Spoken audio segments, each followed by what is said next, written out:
They thought they knew what they were doing. In fact, they were certain they knew what they were doing. Those soldiers who took Jesus to the praetorium. But they had no idea what they were doing. They had no idea what they were doing as they gathered together around Jesus, all of the soldiers, as they disrobed him, as they took a crown and put it on his head, as they took a tattered royal robe and put it over his body. They thought they were knowing what they were doing, but they had no idea. They thought they knew what they were doing as they gathered around him and they mocked him by saying, "You are the King of the Jews. Hail the King of the Jews. Hail, King of the Jews." As they fell before him, honoring him, mocking him, King of the Jews. They did not know what they were doing. They did not know what they were doing as they spat at him. They did not know what they were doing as they took their staffs and beat him over and over and over again. These soldiers did not know what they were doing as they threw insult after insult at Jesus. They did not know what they were doing as they stood him up, as they took the robe off, as they put his clothes back on and marched him towards his crucifixion, towards the place of the skull, Golgotha. They did not know what they were doing as they were passing by Simon the Aramethean and telling Simon to carry the burden of Jesus' cross. Because by this time, Jesus was so broken, so beaten, so damaged, that his human body could no longer manage to handle the weight of the cross. So Simon, taking the cross, joining Jesus in his journey to Golgotha, did not know what he was journeying, did not know what he was joining in on. They did not know what they were doing when they reached the place of the skull, as they put the cross in place between two other rebels. The soldiers did not know what they were doing as they began to crucify Jesus.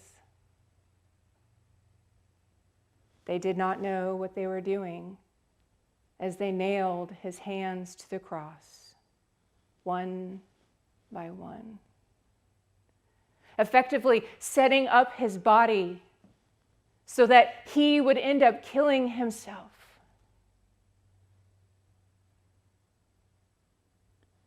They thought they knew what they were doing. They'd done it so many times before. This is part of their job. It's what they do. But it's something that they'd done time and time again for the most grievous of sinners, but not for somebody like Jesus. They thought they knew what they were doing. They had no idea what they were doing when they nailed to the cross Jesus' sentence. The title, King of the Jews. They believed at 9 o'clock in the morning as they put this on the cross that they were adding insult to injury.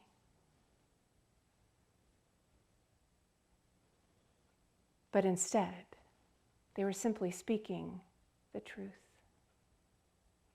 And as Jesus stood on that cross, minute by minute, moment by moment, suffering, asphyxiating, struggling to breathe, struggling in pain, those that gathered round in that moment to see, to be a part of history, to witness this moment, they too had no idea what they were doing. As they hurled insults at Jesus, as they slung his words back at his face. You who said that you would tear down the temple and raise it back in 3 days, why don't you remove yourself from this? Why don't you save yourself from this moment? If you could do that, why not just save yourself from this? They did not know what they were doing. Then with them too were the chief of priests and the Pharisees, who along with the others had nothing but insults to add to this moment. And these people in particular truly thought they knew what they were doing, but had no idea what they were doing. You see, they truly believed that in this moment, they were getting everything that they hoped for, that they were saving their tradition, that they were protecting their religion, that everything was about to be okay. The outcome that they wanted for so long was about to happen. And they said to each other, this man who has saved so many, this man who has created so much miracles, this Messiah, this King of the Jews, if only he would save himself, maybe, just maybe, I would believe. And then to add insult to injury, the rebels on the right and the left of Jesus, as they too were gasping for breath, added their insults to this cry of the crowd.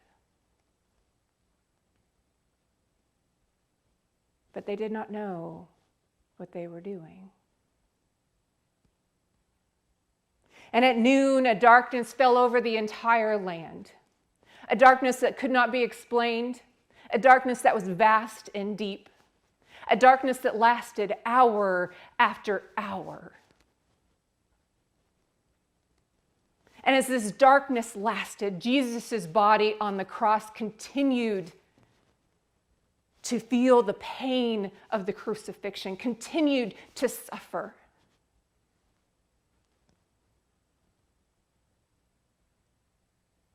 And as 3 o'clock came near, Jesus cried out to God, because in that moment, he needed God. My God, why have you forsaken me? And all of those around who witnessed this moment thought they knew what they were witnessing, but they had no idea what they were seeing. They believed that Jesus was calling out for Elijah. They thought that he was asking Elijah to come and get him, and they thought maybe actually Elijah would come.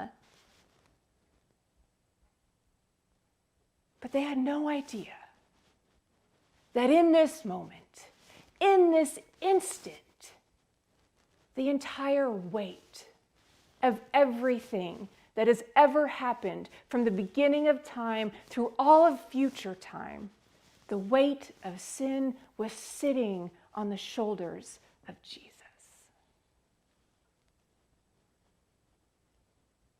They had no idea what was happening in this moment. And so they tried to offer him some wine mixed with some vinegar, and waited for Elijah to show up. But Elijah never came. And Jesus, desperate for the presence of God, gives up his last breath. And in that moment, everyone witnessing what is happening believes they understand what has happened, yet they do not know what they have done.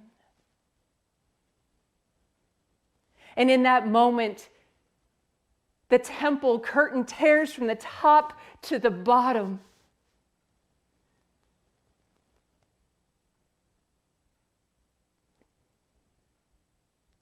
And everyone believes they've gotten what they wanted, believes that the end has happened exactly as they predicted it would happen, that the end has come, that they have won. But there is one, and only one, who understands the weight of what has happened in this moment. And interestingly, it's a centurion